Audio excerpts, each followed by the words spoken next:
Hello and welcome to another Warcraft 3 audio commentary. This is ScryMind, and this is going to be a 4v4 game on Myrtle Oasis.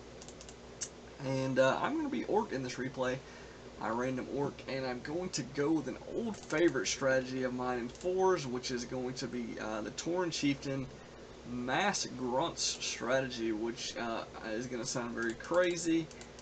Again, it has a lot of weaknesses. Obviously, no anti-air for a while, if at all in this strategy, depending on how the games go. So you're really going to be having to hit a timing window with this attack, or if you can't really do much damage before then, you're probably going to be hard countered by somebody's air units, heavy air, Wind Riders, Hippogriff Riders, Chimera, Frostworms. Even something like just human casters is going to be very powerful against this. So generally the strategy is going to involve me trying to get level 3 ASAP, and then going to hunt down either expansions or trying to haul people's main base. So I've got two human allies and an undead ally. Looks like the undead is going to be going for a fiend build. Looks like red is going to be going for a tech build, and the blue player also looks like he's going to be taking, but we'll see. I don't exactly remember the early game. I was mostly just focusing on creeping. So certain maps are easier to creep to level 3 than others. This is a little bit of an awkward map to creep to level 3. I don't know if I did the optimal creep pattern, but I try to do it conservatively so I don't take too much damage. And I'm actually going to wait for my second grunt here before I start creeping this, just to further reduce the damage to my hero and units, because I'm going to get a delayed Voodoo Lounge as I'm getting 2 barracks and really massing these grunts. So ideally you're going to want to get probably like a full group of grunts by the time you get to level 3, and then hopefully you can go seriously threaten somebody's base. And again, against certain races, it's really powerful. I think against Elf is probably the best, because the Tree of Life with no upgrades only has 2 armor. And the Wisps are going to be one-shotted by level 2 Shockwave. So that's really what you're aiming for. Being able to potentially haul someone, definitely threaten expansions. And you're not going to be too bad off if you engage a battle. Depending on what the enemies get. Grunts in mass with Endurance Aura and Shockwave to back it up is pretty strong against stuff like Fiends, Archers, Footmen, Riflemen. The only thing that's not really going to be all that great against is Huntresses, just because Huntresses can, it's hard to secure kills against Huntresses without getting surrounds when you have Grunts. But again, like I say, in terms of hauling somebody, generally Elf is going to be the easiest race to haul, depending on their base build. If they build their base in such a way that it's pretty crowded, it's hard to get your grunts around, and stuff like that. In that case, it's possible to wall off their base where it's nearly going to be impossible for you to haul them at any reasonable sort of rate. So there's always a possibility, but again, it's not... maybe not all that common for somebody to do that early in the game, because this is it comes sort of out of nowhere. Not a lot of people are going to mass like 10 plus grunts or whatever. So, but anyway, you see I pick up actually a really good item, Wand of Lightning Shield, which is going to be very strong against both workers that are repairing, units that are trying to attack these grunts, and again, it works pretty well with Shockwave to really throw out a ton of damage, which the grunts really are a little bit low on the DPS, but I do get an attack upgrade, and I get pillage. So in the meantime, red and blue actually didn't tech super fast. I actually did get some tier 1, so that's pretty good. They're going to get some expansions going, I think. And so yeah, so now I finally got level 3. I'm going to go ahead and pick up a circlet just to, fill out the inventory there on the Tauren, give him some mana, give him some hit points, and then we're going to get rolling here. And you'll notice I've got 45 food. It looks like I've got 9 grunts or something like that. If I counted correctly, maybe I've got 10. Yeah, looks like I might actually have 10 grunts there. So, pretty solid army here. And I run in and I see Pink's over here with a damaged army, but it looks like he's expanding with all these towers going up. He's not really fast expanding though, so I'm like, okay, I don't really need to focus that. These towers are going to be good targets. Again, like I said, pillage is definitely what you're going to want to have if you're doing this strategy, because if you haul somebody with pillage or take out any amount of buildings, it's going to be a pretty good chunk of experience, and it's a really cheap upgrade, so it's not really lose a whole lot just investing in that. So as you're going to see, I use lightning shield there. I don't do a great job there at first, but I do get in some damage on these foemen. He actually just doesn't have that big of an army to sort of oppose me here, so he cancels the expansion. And now I'm going to go right for his base. He's actually set up pretty well here because he's got 3 towers at his main base. So he's going to get some damage in from these towers. And purple is coming up behind me. He's only got 4 fiends though, so this is a little bit... looks like he's teching pretty hard here. And sadly teal is going to TP in there, and I'm not going to be real... I get another really good lightning shield going here. But the bad news is they've managed to do, and now orange comes up with a Naga Sea Witch at level 3, and yeah, so now it's like 3v2 or 3v1. So this isn't, it's going to be hard. It's going to be hard for me to totally haul them there with all those militia and the towers and 3 armies. But and I was a little bit confused actually. There for a second I thought teal might have been on my team, but then he started attacking me. I was like, oh well, that's definitely not what's going on. So anyway, we do a lot of damage though. Pink lost, it looks like, all but a handful of workers here, so that's going to really delay his tech. It looks like he's going for some sort of mass air army. And in the meantime, I'm gonna peel off, and teal is like chasing me for a bit, and it looks like he was gonna peel off from the chase, but I go right for orange's expansion here, and you see that level 3 shockwave is gonna knock these peasants down to like half hit points in one shot, which makes him very easy to kill with just a handful of grunts here. So but now he's actually doing a similar strategy to me, so this is pretty funny that I would run into somebody doing this. But anyway, in terms of the damage output, I've definitely done more damage, I would say, than this guy, because he's trying to play defense with that army, and it's obviously more of an offensive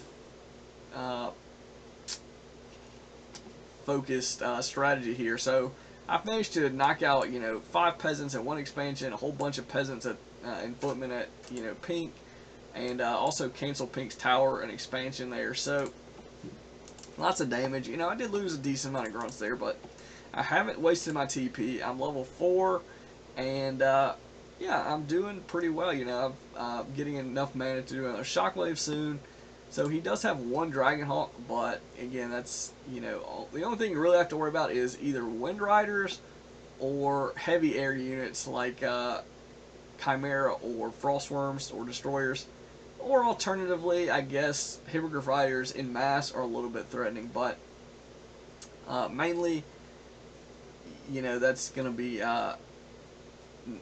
generally kind of a weird thing for elves to go. But anyway, so here they're gonna have everybody chasing around my, well, not everybody, but orange is definitely gonna be chasing my hero, like his whole army, and I really don't, and this is bad news, he stomps there. I shouldn't have ran towards his Torn, but anyway, I thought I TP'd out, but I just did miss it apparently. So, but anyway, I managed to haul him, and now losing the level 4 TC is a pretty big loss, but I don't really lose all my grunts or anything like that, so it's not like game breaking that I lost the TC there. It was annoying, but it's gonna be fine. So I pick up 2 sappers actually, and I know that orange has that expansion, so I'm gonna go ahead and use these 2 sappers to get that expansion. And again, I haven't been really teching too hard, so for a while, and with pillage I've got plenty of resources, so it's going to allow me to tavern back my hero in addition to getting those sappers and everything else. So I'm going tier 2 mostly for raiders probably, and some more attack and armor upgrades on the grunts, which are now 1-1. I see orange is making casters now. I do not want to engage any army with casters, as I don't have any anti-magic, so slow is going to be very strong against my army. And so I'm going to go ahead and shoot for this next base on the list. I probably would have been a little bit more effective against Green's main, potentially, but he does have Sanctums as well and Militia. So, but anyway, I come here to Teal's base. I start going really hard on the burrows. My allies are doing a little bit of a poor job of working together, but Purple does manage to draw them over to that base, Pink's base, and meanwhile I'm killing all these burrows. Now I do lose a lot of grunts here, so that wasn't great. But in the meantime, I did kill, I think, 3 burrows there and a voodoo lounge. So all that was giving pillage resources as well. So I'm also going to be throwing in an expansion now since I did clear, or it has been cleared. So so yeah, now I'm thinking about switching to mass raiders because a number of reasons. One is they are faster moving, and snare is going to give you a little bit more options in terms of battle. I can ensnare air units. Siege damage is way better against casters, and just in general they move faster. But anyway, we're going to have a little engagement here. I can't. Green's army actually is way too large for me to really contest with all this slow on my units. Especially if blue TP's out, I can't really. That Naga hanging around, I can't engage that. I think he's got level 3 Blizzard, so, or no, I guess he's got level 3 Water Elementals. But regardless, with the casters and with those 2 heroes, slow on my hero is gonna be, and all my grunts is gonna be really strong. But I pick up a Zeppelin, which allows me to sort of negate the impact of slow just a touch, so I can drop my units in melee range and pick them up and move them around really quick. Now they're still going to sort of attack slow, but I do have endurance sword to try to help out. And yeah, so that's pretty much just getting around the map and trying to enforce get some kind of damage on them, and I'm doing a good job. It's a pretty small army. Finding the weak points in their sort of in their game plan and exploiting it. We can look at the score here, and again, generally this strategy, a lot of times it's not going to do great on the score screen, even if you have a pretty decent game. Like, I would say that was a decent game, but I think one of the reasons there's 2 reasons this strategy isn't really sort of the all-star in terms of the score screen is the grunts don't have great DPS, so there's only a few specific things you can really hope to kill or destroy with grunts, and that's going to be generally buildings, towers, which I mean they are buildings, but towers, town halls, stuff like that, or tier 1 units. Once it gets to tier 2 and 3. You have a really hard time securing any kind of kills, and again, the other point is, if you spend all your efforts to kill somebody's town hall, on the score screen that's going to show up as 1 building destroyed, which I don't know exactly how the score goes in terms of if you get extra points for killing like a town hall, but again, it definitely. It doesn't really look all that great. It's like, oh, you killed, you didn't kill hardly any units or heroes, and you only got like 2 or 3 unit kill or building kills. Well, it's like, yeah, but those 2 or 3 building kills were, they could possibly be their town halls, and in that case, those are pretty big, game-changing moves. A lot of times when you knock a player's tech, if at that timing, generally the player is going to be, maybe tier 2, maybe on the way to tier 3. Or at least definitely on the way to tier 2 most of the time. Knocking out their tech is a really big deal generally. Even if it's only tier 1 though, knocking out their town hall, one part of their economy, is also a big deal. And generally with Shockwave level 2, especially against Elf, but even against like human and stuff, you can generally get a bunch of peasant kills as well. So that's another knock on their economy, which is going to make it harder for them to get back into the game. And again, it also sets up the scenario where, a lot of times players are going to town portal there to try to stop you. Potentially could waste like, you know, multiple town portals from the enemy team and still haul the person, potentially, depending on, you know, what they have and how fast they town portal. And again, that sort of makes them weak. You know, if your teammates attack on the other side, you know, they're going to have to get town portals. Maybe they can't get town portals. You know, a number of different things come into play. And you can just sort of keep, you know, once there's a base they can't town portal to, more weaknesses open up. Like, you know, for the rest of the game, if that guy never gets his town portal back up, he you know, his base is going to be vulnerable. You know, or if he can't buy town portals, you know, anytime you drag the enemies over there, if they have to TP and he's only tier 1, well, they're not going to be able to buy more town portals at his main base. You know, stuff like that. So, you know, they can really get into some trouble. But again, if they don't lose the town hall, you're generally gonna be in a really vulnerable position yourself, because, like I said, it's pretty easy once they get teched up to counter mass grunts. You know, and again, if they see you with like 10 grunts, they're gonna know, okay, you know, that's pretty much what this guy's going for. You know, to transition out of that is going to be pretty difficult. In terms of food count, if you have 10 grunts, that's 30 food. So, you know, in terms of like pushing up against upkeep limits, you can't really expect to get too much under no upkeep with, you know, a decent amount of grunts. So unless you lose them, and then, you know, it generally requires you to build 2 barracks. So, you know, if you're trying to transition to something else, unless it's like headhunters or demolishers, then, you know, you're going to have to build additional production buildings. And again, headhunters and demolishers can be good against certain things.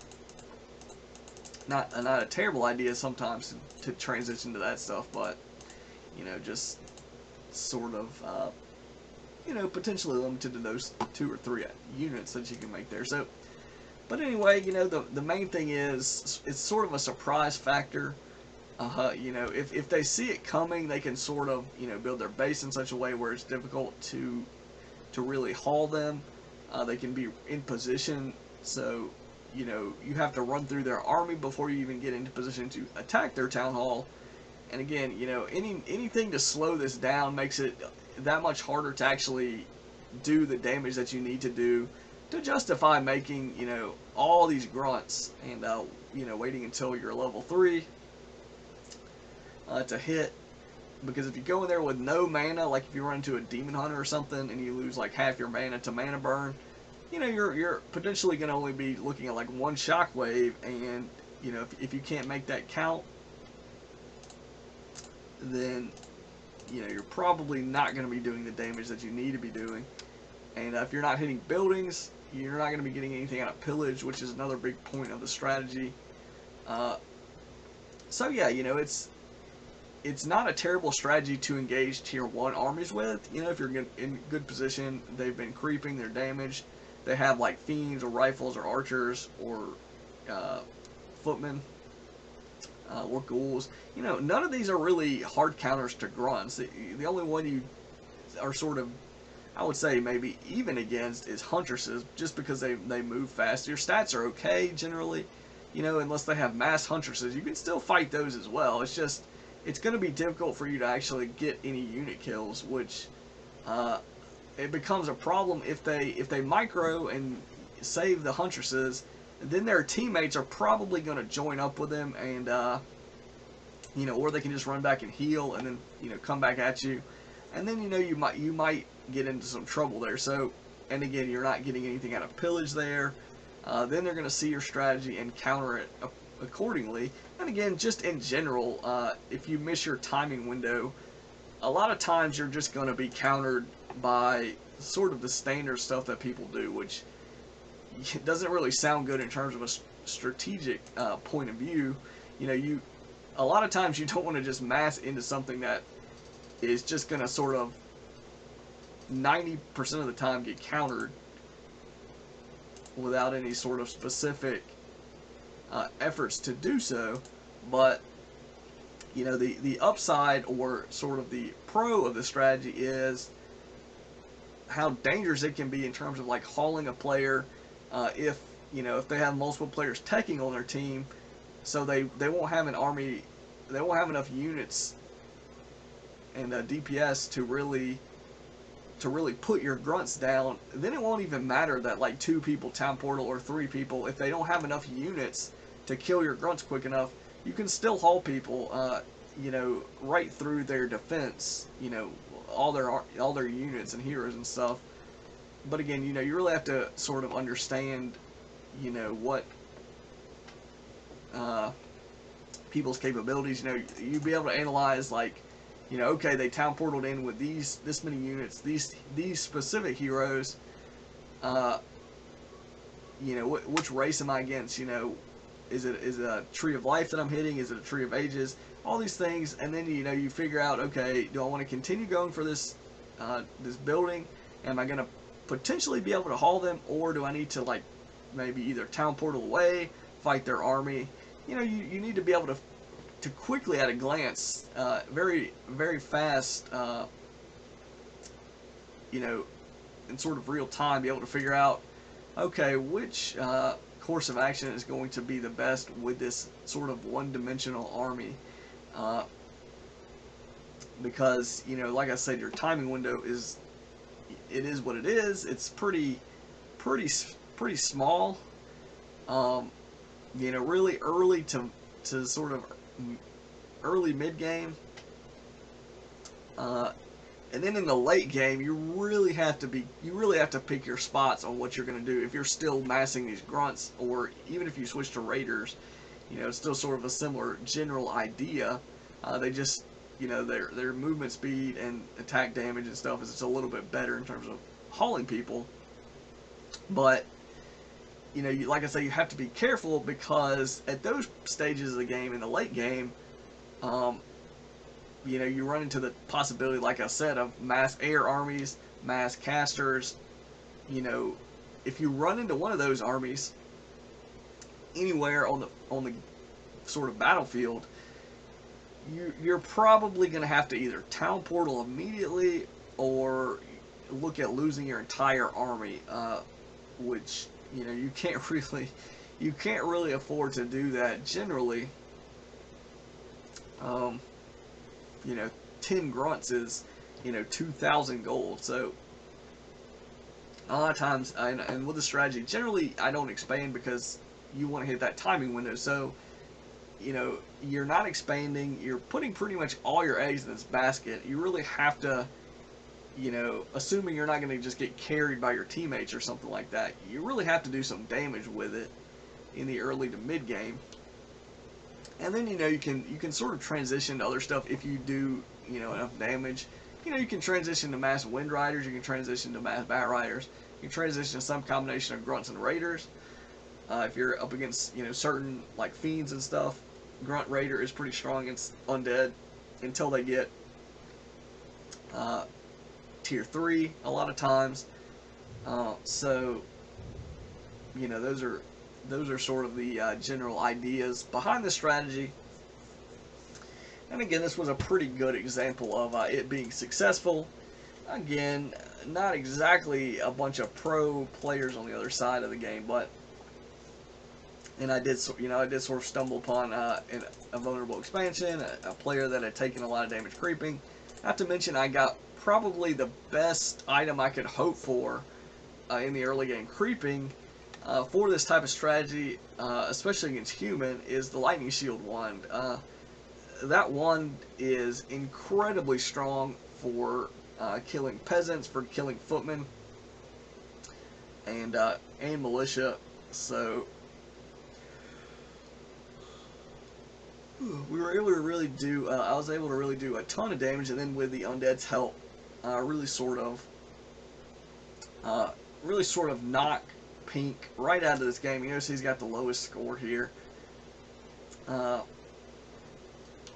His army size was pretty much the smallest. Ooh,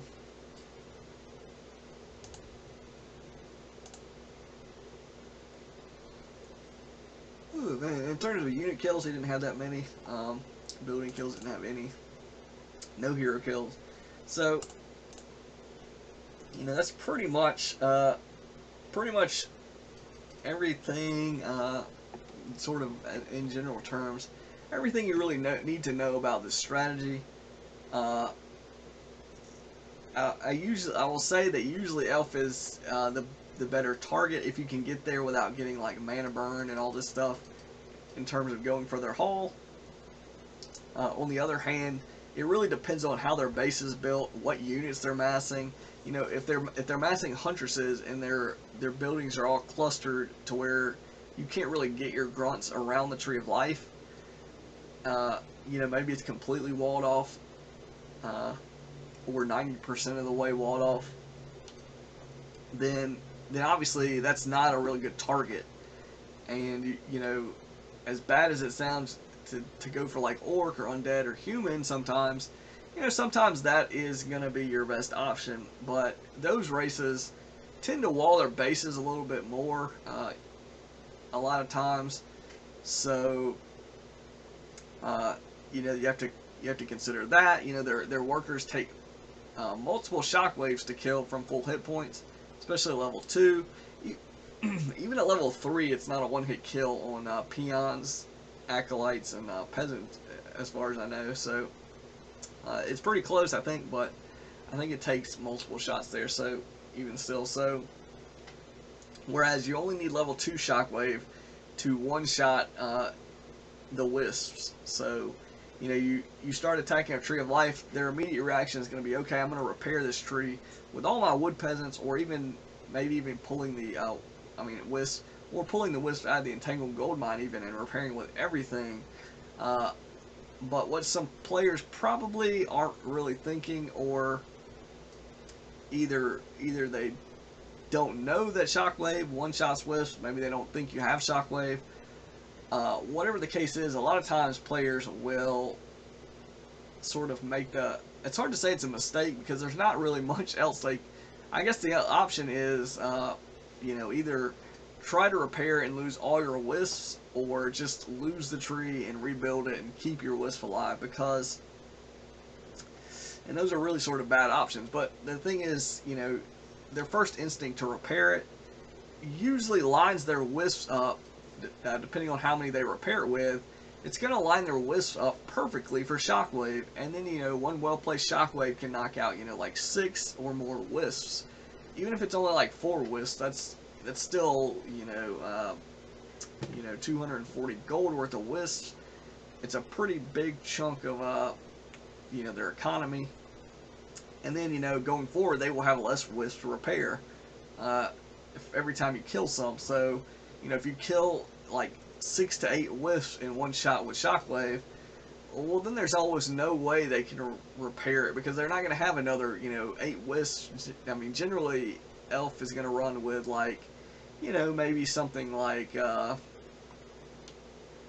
know, at most I'm thinking 15 wisps, but much more likely is probably like 13 or 14 wisps total between the gold mine and the wood wisp. So, you know, in that instance, you only need really like 2 shockwaves to hit like 6 or more wisps, and you've gotten all their wisps. So, and then they can't repair at all. So, you know, that's really the thing. And their building upgrade, Nature's Blessing, is not available until tier 2, and generally people don't prioritize that, which, you know, arguably against certain strategies, it's probably a really good idea to prioritize getting that upgrade, kind of like masonry upgrades, because it adds so much armor to it adds like 5 armor to all your ancients, and makes them move faster while they're uprooted.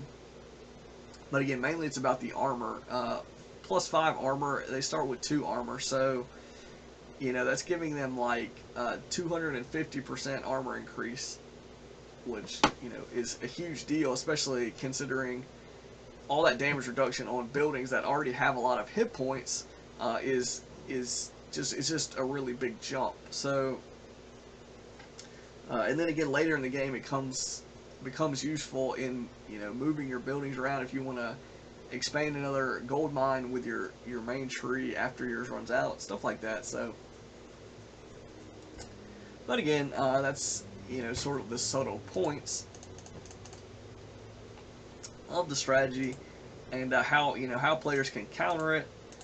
Obviously scouting is sort of useful if you see orc going for that many grunts.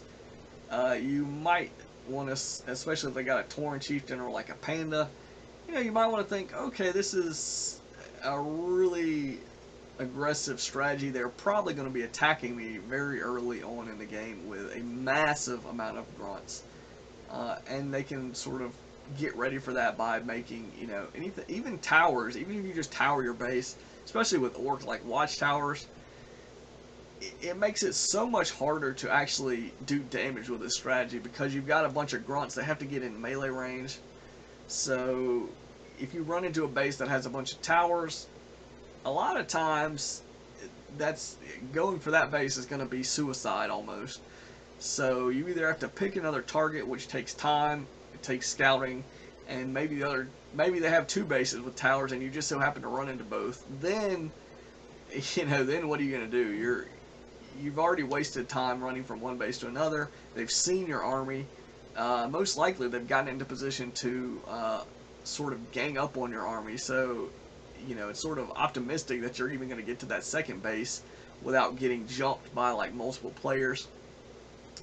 So, you have to watch out for that. And again, that's why scouting beforehand is pretty important.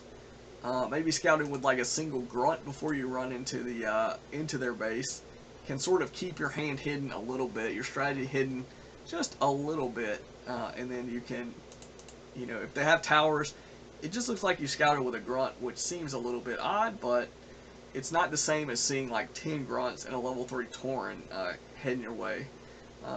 People react differently to that. So again, though, it's a pretty good strategy sometimes in 4s. Maybe not the most versatile. Again, you really need to understand creep patterns, creeping on certain maps, the 4s maps, so you can get level 3 as soon as you can, because every little bit of every second, or maybe more accurate to say like every minute or so, counts in this game.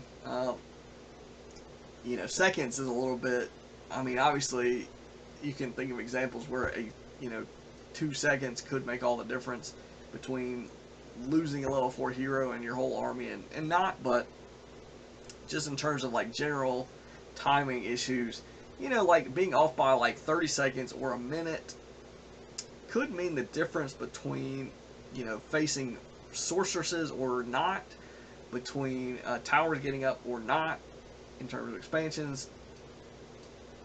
Every little bit of time is sort of important when you're going for a very aggressive style push. Now again, it really depends on a lot of different factors what timing window you should be shooting for, but in this particular strategy, the first thing is you need level 3 for it to be really maximally effective, optimally, because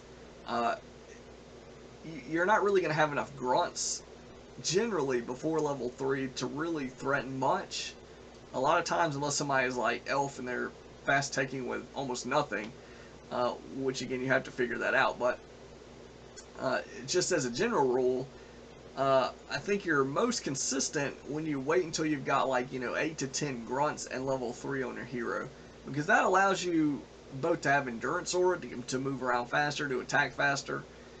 It allows you to one-shot wisps in the case of hitting an elf base, or two-shotting other races workers, which is a benefit.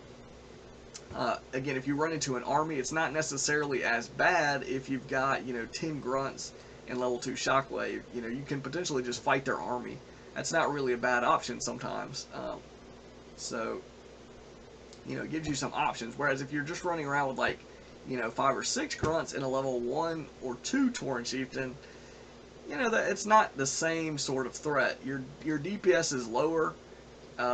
You might just miss that little. You might be missing just a little bit of extra damage from level 2 shockwave, or a little bit of extra damage from 2 more grunts, and maybe an attack upgrade or something like that. And if you miss killing someone's town hall and you lose all your grunts, it's not the same as losing all your grunts, but knocking out, you know, their tech town hall and like half their workers. It's just not the same.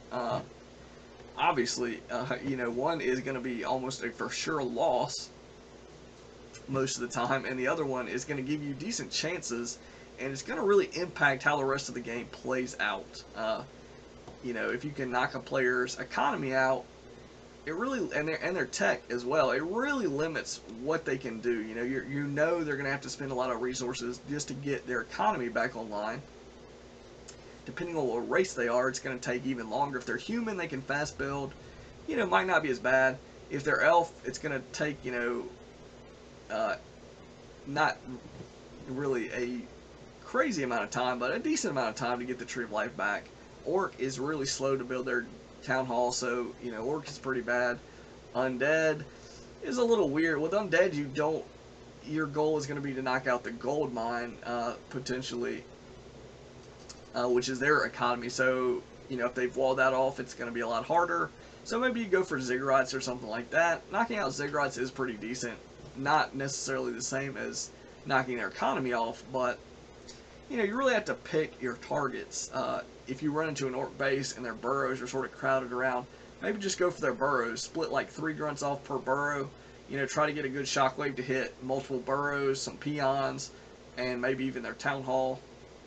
And then once you clear some of these burrows out, then maybe you can go for the town hall itself, great hall itself. But yeah, these are sort of the fine points of the strategy. And hopefully you got some enjoyment out of it and some out of this audio and some information that will be useful to you, both if you're wanting to do this particular strategy or if you just see somebody on the other team who looks like they're doing something similar to this. You know, you will understand what their goal might be, what sort of their army is going to be effective at doing, and you're going to know sort of the weaknesses there. Obviously, it's not really that hard to imagine the weakness of a mass or grunt army, but in terms of timing and, you know, understanding what kind of counters, even from like the tier 1 and 2 perspective, is pretty useful. Now, obviously, you can say, okay, Frost Worms is gonna wreck mass grunts. Well, it's like, yeah, okay, man, but that's a tier 3.5 unit, so, you know, that's not gonna help you if I show up at your base, you know, at tier, you know, right at tier 2. It's not gonna help you that, you know, grunts don't hit Frost Worms. So, you know, you really need to understand how to counter it in the early game, how to counter it with base build alone. You know, as an elf player, but again, you have to understand, you have to know it's coming for these really to apply that early in the game. But, you know, you can, if you see their massing grunts like that, and you suspect you might be a target, maybe they're on your side, or something like that, then it's not all that hard to sort of modify your base layout generally to at least throw up obstacles, like throw up an extra Ancient of War, build your buildings sort of clustered around your Tree of Life. You know, if you see them coming, maybe throw like 1 or 2 wisps at them and detonate their Tauren Chieftain, so he has less shockwave mana, or less mana for shockwave, and yeah, so that's going to be the end of this audio. And don't count out the mass grunts. You know, if you see your ally doing it, or if you see your enemy doing it, it doesn't always mean they're completely clueless. There are ways to use any type of army in this game. Now, again, obviously some armies are going to be, like mass peons or something, going to be next to useless, but, you know, as long as they're actually making units and using them, you know, to some end, a lot of times, you know, there are ways to use, you know, a lot of the units in different ways that can sort of, you know, be surprisingly effective. Again, just having a mass of units like that, with Endurance Aura and Shockwave and such, it can just be just like a big hammer. Like, you know, maybe the enemy just doesn't make enough units. Maybe they're like teching, towering. So, you know, you run into one player who's, you know, his allies are teching and towering or something, or they're expanding, and you run into a player who, you know, maybe he has been massing units sort of at a normal pace, but he only has one barracks. You know, he's taking as well. So you just got, you know, a couple of more units than him. You know, maybe your hero's a little bit better suited at level 2, maybe a little stronger with Aura Shockwave. And then, you know, then you can just overwhelm them with just sheer number of units, you know, and, you know, if your allies join you, you know, all the better. You know, if you got an Aura that scales really well. Shockwave scales decently well, though it doesn't hit air units, so, you know, it's kind of weak in that regard. You're not going to have any anti-air, so, with this, just grunts and torn, so yeah, that's pretty much it, and this is ScryMind signing out.